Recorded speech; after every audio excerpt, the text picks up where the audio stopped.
دي هغه کافر کړي هغه معتزلی کړي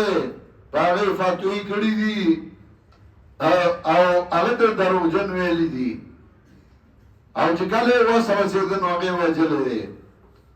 د نن تقریبا 300 کاله مخکې په دې علاقه باندې یو انقلاب تیر شو شاه اسماعیل شھید رحمت الله علیه سید احمد شھید رحمت الله علیه اگر اغلیو او د سکانو خلاف تحریک چلو په دې علاقه کې مولیان پیران ناکارا اگر جمع شو هغه په فتوی د کفر وکړي د دې لپاره دیالس میلا برا بونیر ته سړی یو کله راځي پنتار دا پنتار دا غي مرکزو او مجاهدین پای کې اوسېدل اوس هم د مجاهدینو قبرونه پای کې شته او هغه تحریک چلو په دې علاقه دا مولیانو د سراباسه دل او د کفر فاتحه په وکړي هغه د دې ځای نه هجرت وکړ او جتل بالا کوټ کې هغه راګیر کړ دای ور سره مرګرتیا وکړه هغه شهیدان کړل دا غي 300 مرګري چې هندستان ته وختل په کاغان کې هغه ونیول او راوستل او د نوخار کې په توپه والو زور دا غي دیارلس مرګري هغه د مینای کله پای کې د حبیب خیر په جمعات کې ای پناه وستا دنه ور بوت کو نو دای جمعات ته ورته کو سره د جمعات هغه وسوزور هغه جمعات کې ما په لکوانای کې تقریر کړو او دا هغه تاریخ مې ویلو او د رستم په خوار کې سخر راولګي او خپل زومه وجو ویتل وابیانو مرګره شاه اسماعیل مرګره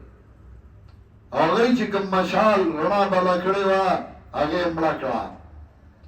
دا هغه نرستو الله شیخ القرآن پیدا کړ نو چې هغه مساله شروع کړه نو چې په هغه واس نه رسید قومي مضبوطو عزیزانیو ټبریو خپل تکړو نو فتوی وکړي مختلف قسمه فتوی هغه له دیو دا د بلدان مولیان راوستل چې دنا قرآن مو آئی او داسې وغه هم غر الله په غر پیخ کړو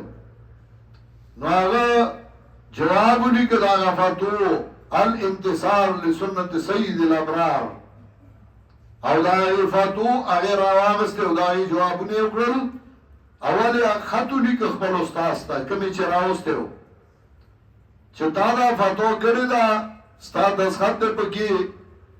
کته پوه شوې نه نو ما ته ولیکه چې زه نه پوه شوې او کنه تا کړی نو زه به جواب کوم هغه جواب ورنکړ بیا وته رجستری خط لیکو نمبر هم رجستری هغه په الانتصار کې شته بیا هغه جواب ورنکړ بیا ورپسې کسو لیکو هغه خط ورکو هغه کسو سم ژوند دی د ویسا چاغه ورپسې لګي سات موډای شي او خطي ولور کوي دا والله وسا نو هغه ورته اوس دی جواب نه کوي چې زمړ شم بیا دی کې شر قرآن ته کې زمخ کې مړ شو نو مرګ څه پته لګي او شر قرآن بیا جواب لیکل انتصار لسنت سید الابرار او یو فتوی دا غي راوغه سوره دی پیوکو او صرف هغه نه 300 کال مخکې چې کوم فتوی کړی او کتابونه لیکلیو هغه اتلس رسالې نو دا یې حواله عمر کړی چې تاسو خو دا په خوام کړی دي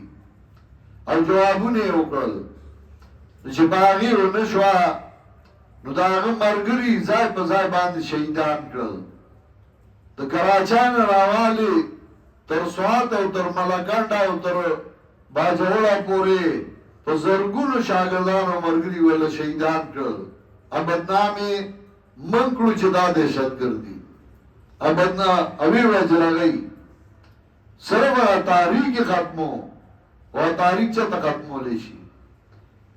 دا قرآن او د سنت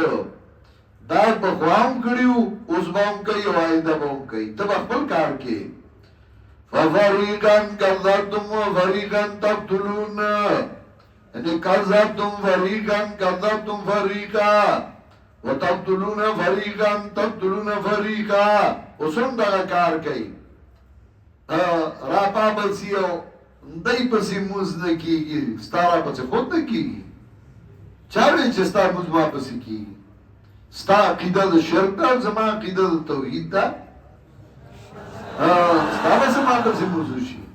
ارزوان تا ما پسی وزم ستا پزای کی موز نکیگی دا غصب زمکا تا بس فتوو کی سڑیا دا ففریقا کذبتم و فریقا تقتلون وقالو قلوبنا غلفون وائی دا ازلونا زمنگا غلفون دو معنی دی خیال کوئی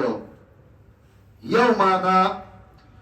وقالو قلوبنا غلفون وائی دا زلونا زمنگا پردو کی دی ستا خبر بانده نپوئیگو یر منگا میانیو منگا پریده اخبرکار تا سڑیا دا دا مولیانو جنگ دے وقالو قلوبنا غلفون وائی دا ازلونا زمنگا پردو کی دی سورہ حامیم سجدہ کی بیارازی